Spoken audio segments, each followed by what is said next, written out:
Animal Frankenstein. Hey, Izuku, Fu said to get his attention as they were eating. Is something wrong, Fu? Normally Fu didn't talk while he ate, or did anything while he ate for that matter. He normally just ate like his life depended on it. No, I just had a weird thought, Fu said. So the meat I eat is used to replace my body when they rot or get ripped off, right? Right? Izuku wondered where he was going with this. So that means my body is made up of a bunch of different animal meats, Fu said. I'm not a zombie, I'm an animal, Frankenstein. Izuku paused. Huh. There was a long pause as the two continued eating. Frankenstein was the name of the doctor, not the monster. Izuku corrected him. Fu looked confused. Then what was the name of the monster? It doesn't have one, it's just called Frankenstein's monster, Izuku explained. Fu didn't seem to like that answer. That's really dumb. Izuku shrugged. I haven't read the book, so I can't really say. To hold. Just hold still. I'm almost done. Izuku said, holding up the last needle. The government had provided him with a special chemical that when inserted into Sanson's acid, would render it inert and change its color to blue. How long the chemical would last depended on how much of the chemical he gave her. The least he could give her would render her outer layer of goop inert, meaning she could still walk around and touch things, while also being able to swap that outer layer with the acid inside her, that would last about 10 hours. Or he could give her a full dose that would render all her acid inert, this would last about 24 hours. They also still had the suit just in case, but neither Sanson nor Izuku liked that option. The process of giving her the chemical was simple, however, it took some time. First, he would put on a special safety suit to protect him if he accidentally touched some of her acid. Then he would take a large needle and insert it into her repeatedly until he was done.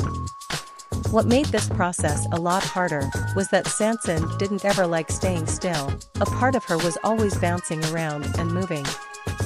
He understood why, of course, she was stuck in a jar for a year and she wanted to move as much as possible, and being made of slime also made it so she could move around in a way normal people couldn't. It still made it a pain to complete the process though. Izuku watched as the last patch of green turned blue. There we go. And we're done. Goo. Sanson jumped around, her entire body jiggling as she did so. Izuku smiled. Do you oof? He was interrupted as he was hit by a wet slept as Sanson burst onto his body. Cold. Izuku thought as Sanson deformed and wrapped around his body, covering his entire torso, then he felt her squeeze, it was like getting hugged by Jello. San? What are you doing?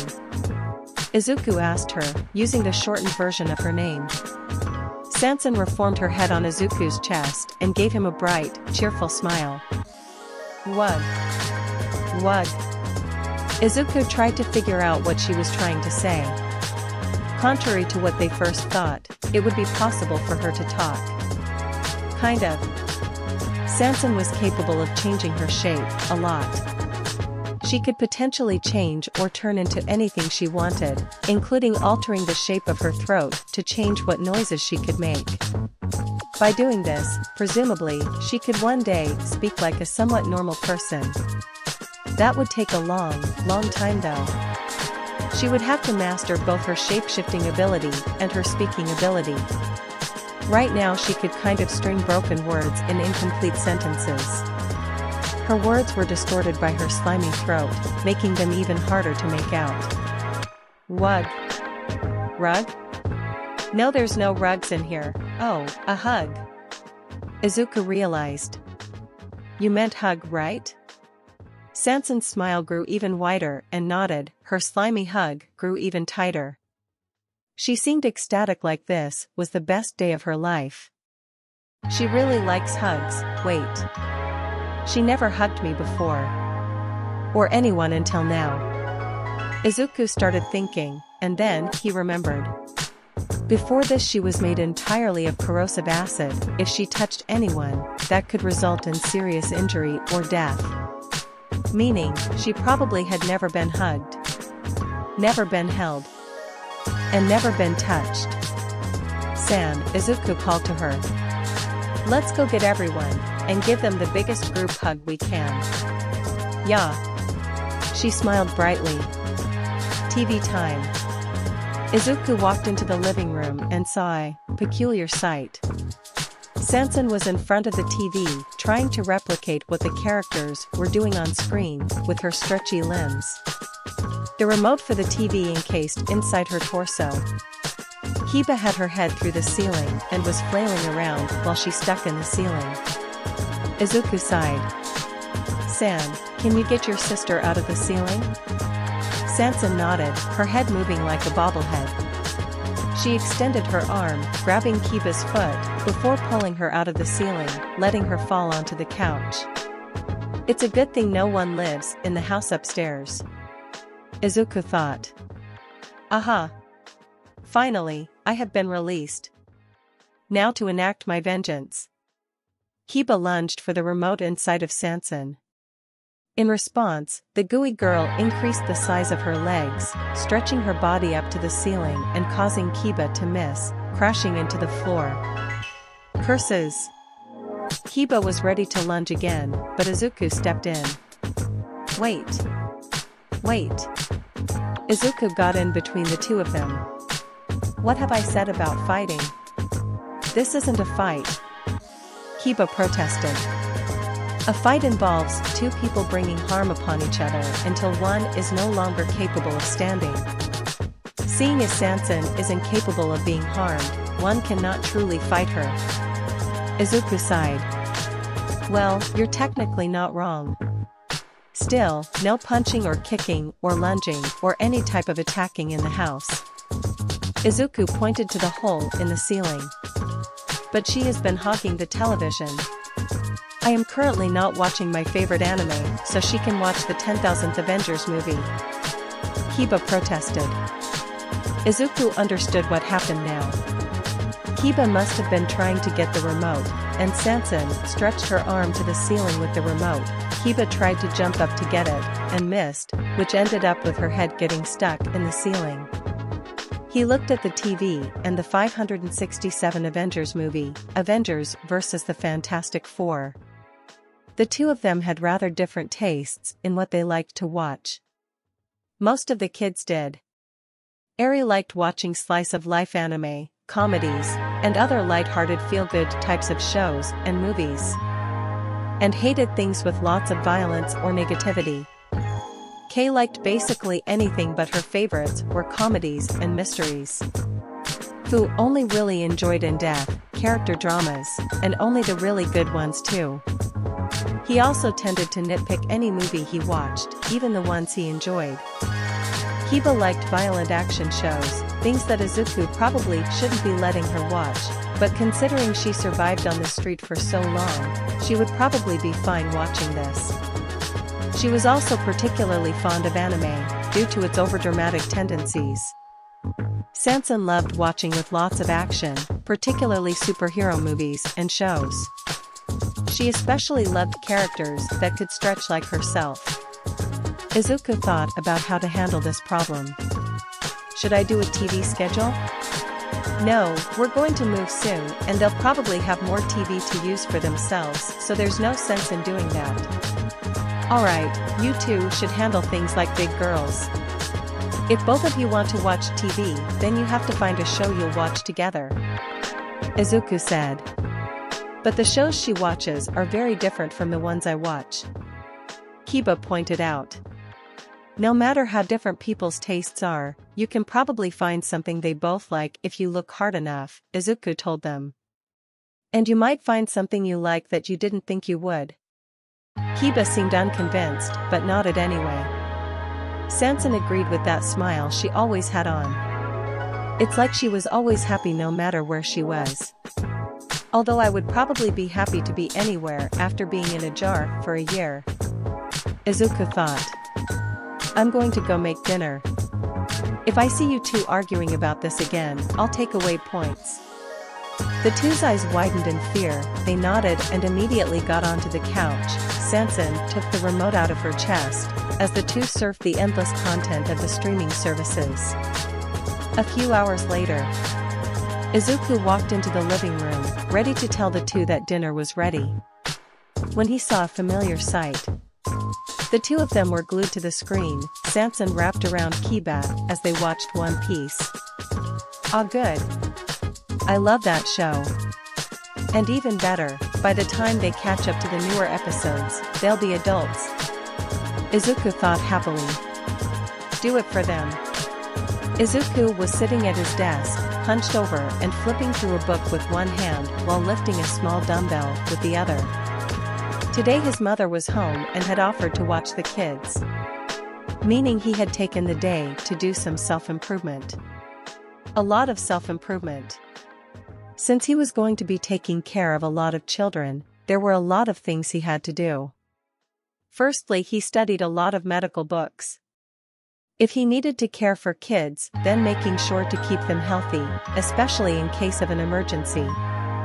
He also did a lot of studying on quirk counseling and quirk theory. Part of his contract required him to get his quirk counseling license sometime with the year. These two subjects were actually really easy for Izuku, as a lot of it was just learning how quirks worked and how they affected the users, something that Izuku already studied beforehand. He was also studying psychology. He wanted to understand the minds of the kids he was taking care of, so he could help them better. There were also teaching books so he could properly provide an education for them. The contract said that how they were educated was up to his discretion and he wanted to do it personally. He felt it would make them more comfortable. Oh, and then there was cooking. The kids might get tired of eating from the wide, but still limited selection of what Izuku could make, so he needed to learn how to make more food. He was also learning how to improve his cooking and how to find the best ingredients because these kids deserve the best. Lastly, he was also looking at biology. Looking at the biology in people with quirks that didn't majorly alter their bodies might help him figure out what to do with kids whose quirks do majorly alter their bodies. And while he was doing all that, he also decided to improve his body. He was going to need all the strength, speed, and especially stamina to keep up with everyone. I feel exhausted, Izuku thought. Maybe I should stop. No. I need to keep working. To give them a better future. He looked at the clock. It was 7 o'clock at night. He started at 6. Meaning he'd been working and studying for 13 hours. Ah crap. I need to plan out next week. Their education, their quirk training, what are we going to do for fun, what am I going to cook? Izuku quickly put away all of his books and his weights and took out a bunch of papers with different templates on them. One was for planning their activities, the other was to list any supplies they might need, and the last was a meal planner in which Izuku would plan what was going to be cooked and what he needed to cook them. He needed these planners because otherwise, he would have to make these plans on the spot. And making plans that took into account the different personalities, tastes, and desires of 6 kids took time. Of course, he didn't need to strictly stick to these plans, they were more of a guideline. One that he would follow if nothing else came up. It took him another 2 hours to finish. Izuku sat back in his chair. He was so tired. I have to keep working. Izuku's eyes were closing. I have to. The green-haired boy fell into a deep sleep. Minutes later, Kei walked into the room. Izuku, can we? She stopped when she saw Izuku was asleep. She ran out of the room and into the living room. Guys. Izuku fell asleep at his desk again. Kei said. Did he overwork again? Eri asked in concern. He really must learn to stop doing that, Kiba said, getting up off the couch. He's doing it for us, Fu said. He really wants us to be happy. I know that. Kiba stopped her act for a moment. I just wished he took better care of himself. Yay. Sansan agreed. Well, I can't argue with that, Fu said. They all got up and walked into Izuku's room. Sansan grew in size, becoming as tall as the room itself. Then she gently lifted Izuku off of his seat and moved him onto the bed. Then the Goo Girl climbed into bed next to him, snuggling up into his side. You're going to bed so soon, Sansan? Kay asked. We can still have a goody time. That was terrible. Kiba groaned. You're saying my puns suck. Kay snickered. Why are you like this? Fu asked. Oh, not you too. You're just jealous that I'm better at puns than you'll ever, zombie. Kay laughed, covering her mouth so Izuku didn't wake up. I think they're funny, Eri admitted. Fu rolled his eyes. We should probably go to sleep now. I'll get the plastic sheet. Kiba, due to her immense strength, couldn't sleep next to anyone because she would accidentally squeeze them to death. Fu was the exception to this because he couldn't feel pain and could regenerate. However, they needed to put a plastic sheet wherever they slept because otherwise, Fu's blood would get everywhere. Kay and Eri crawled into bed with Izuku as they normally did. Sansan wrapped her arm around all three of them before extending her other arm over to the light switch and shutting it off. Notebooks. Fu looked through Izuku's room, taking a bunch of his figures and posters and putting them into boxes. They had been packing up slowly over the past week, seeing as their new home wouldn't be ready for a while, they still had plenty of time. Today Fu had been tasked with picking up Izuku's hero merch. Seeing as he couldn't get tired, he was seen as the right person for the job. I knew Izuku had a lot of hero stuff, but now that I'm cleaning it, I'm starting to think he bought all the hero stuff in existence. He thought. After several minutes of taking down Izuku's stuff, he came to the closet. Wonder how much stuff is in here? Fu thought. He opened the closet, and to his surprise, there was no hero merch. Rather, a pile of notebooks, with the words, Hero Analysis for the Future. Hero Analysis? What does analysis mean? Fu wondered. He was a smart kid, and he had read through some of a dictionary, but of course, there were still plenty of words he was unfamiliar with. He opened up the notebooks and started reading. And reading, and reading. Inside the notebooks were tons, and tons of notes about quirks. Theories, observations, possible uses. Fu kept on reading for about an hour, intrigued by the content of the notebooks. Izuku wrote all this? Why? I mean, it's really cool, but why did he write this? It's mostly heroes, so did Izuku want to be a hero? Fu asked. He was flipping through the last few pages when he saw something odd. All the notes were incomplete, and there were darkened spots littered across the pages like they had been wet by rain or tears. And the last sentence written in the notebook said, I can't keep doing this, it hurts too much every time I look at these things, it hurts, I can't be a hero, Kaken's right, I'm just a useless, quirkless Deku, I'm putting these notebooks away one day, I'll throw them out, I don't even know why I'm writing this. This was very alarming to Fu. For one, this proved that Izuku wanted to be a hero at one point, but it seemed like he thought that he couldn't for some reason.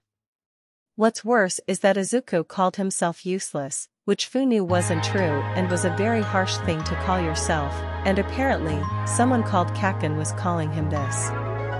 This actually made Fu kinda mad, he probably would have been more upset if it weren't for the whole, muted emotions thing. And then there was that word, quirkless. Now, Fu had never seen or heard this word before, but it wasn't hard to figure out.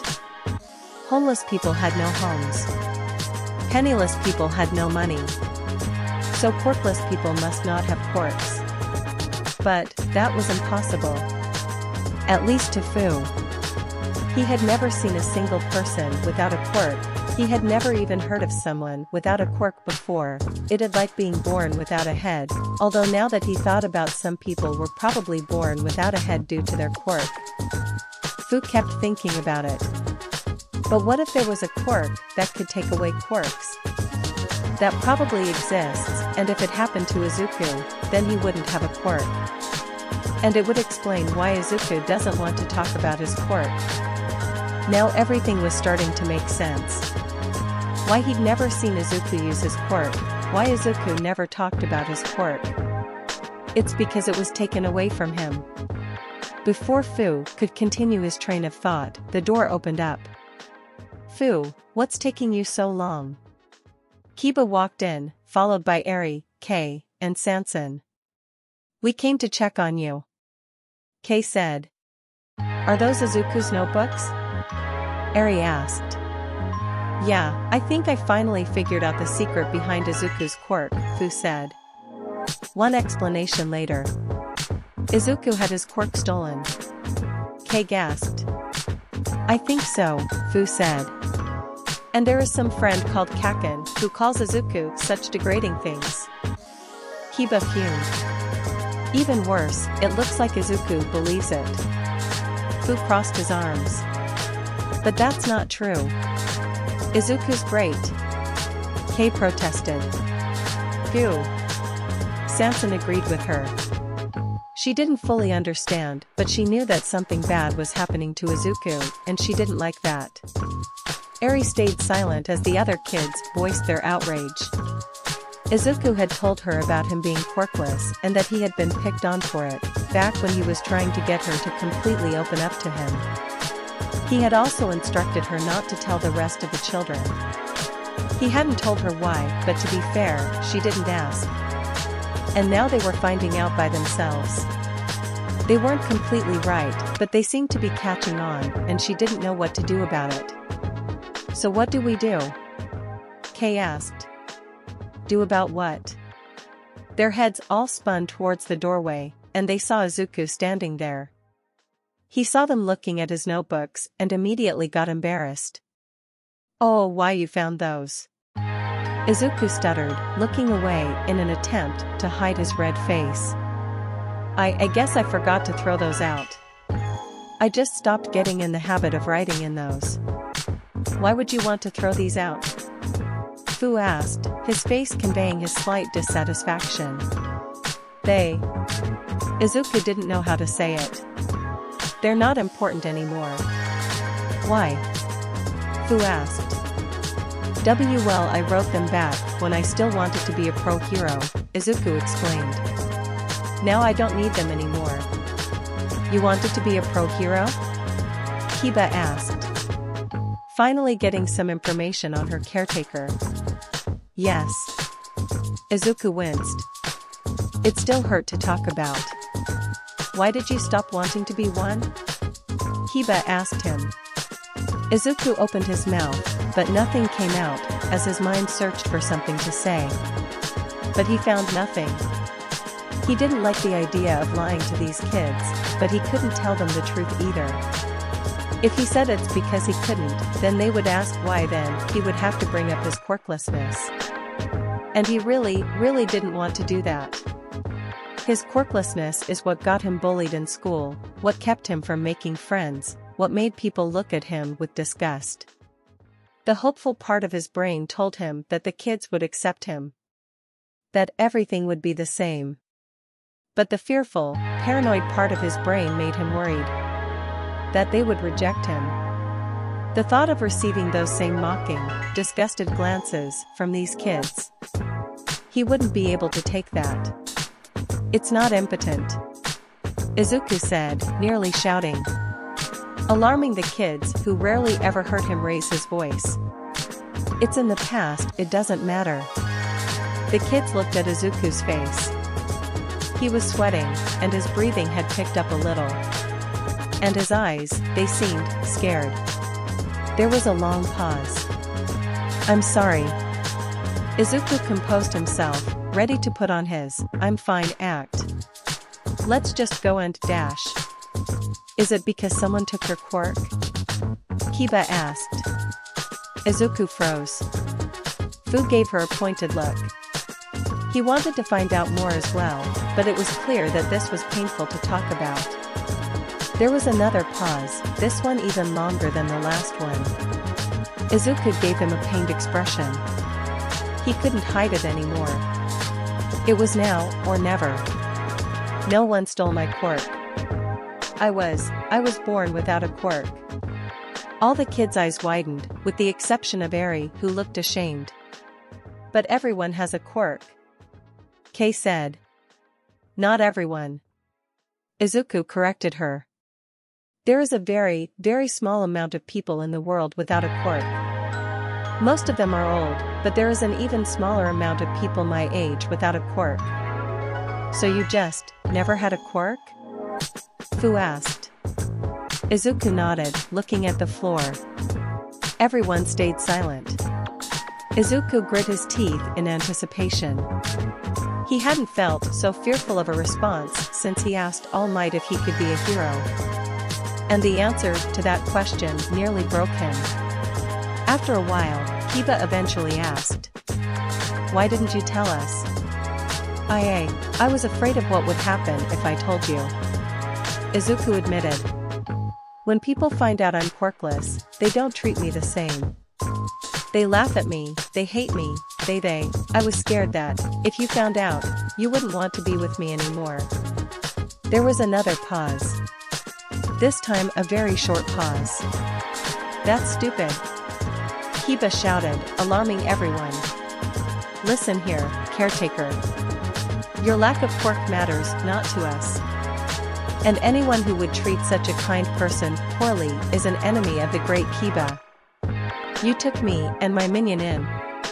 You gave us food and a home when no one else would. And you have done so to the rest of my siblings. You are our caretaker. And we will forever respect you. Yay. Sanson agreed.